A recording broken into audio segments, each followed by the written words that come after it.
Ça a servi surtout à sensibiliser les collaborateurs sur le handicap et leur expliquer aussi la façon d'interagir avec les personnes qui présentent un handicap et de casser en fait les préjugés et d'oser leur poser des questions qu'on n'oserait pas aborder en temps normal.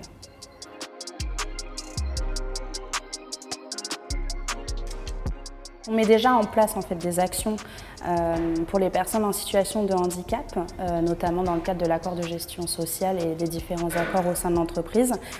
Mais là, l'objectif, c'était vraiment de sensibiliser avec des personnes qui présentent un handicap qui peut être visible ou non visible et que les collaborateurs puissent éventuellement aussi oser se déclarer et leur expliquer, les accompagner dans cette démarche.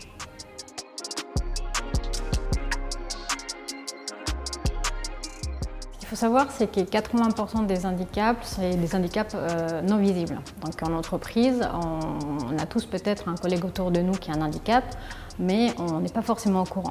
Donc vous savez que cette semaine-là, on a essayé de faire changer les regards qu'on pouvait porter sur l'handicap, en montrant par des situations, par des ateliers, que les personnes pouvaient présenter un handicap sans qu'on ne soit pas forcément au courant et les aider à mieux comprendre, à appréhender et à travailler avec des collègues qui sont en situation de handicap.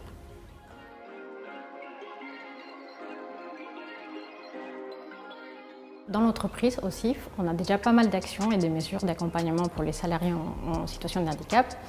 Et notamment, une des mesures phares, c'est l'accompagnement et l'aménagement des postes de travail pour des personnes qui présentent un handicap. Donc il y a déjà eu des cas dans lesquels les RH se sont occupés de quelqu'un qui était en situation de handicap et ont aménagé le poste de travail. Une des aides mises en place au niveau du CIF, c'est aussi l'accompagnement financier qui est mis en place pour accompagner les collaborateurs dans les démarches administratives pour se faire reconnaître travaillant handicapé.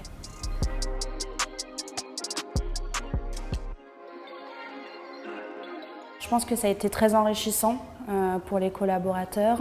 L'objectif, c'était aussi d'ouvrir aux autres, d'apprendre les bonnes pratiques quand on se retrouve face à des personnes en situation de handicap.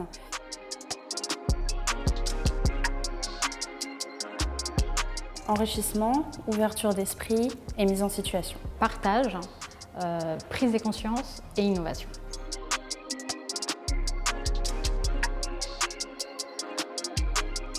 Nous voulions remercier tous les collaborateurs d'avoir participé activement à cette semaine et aussi les associations de nous avoir accompagnés dans cette démarche.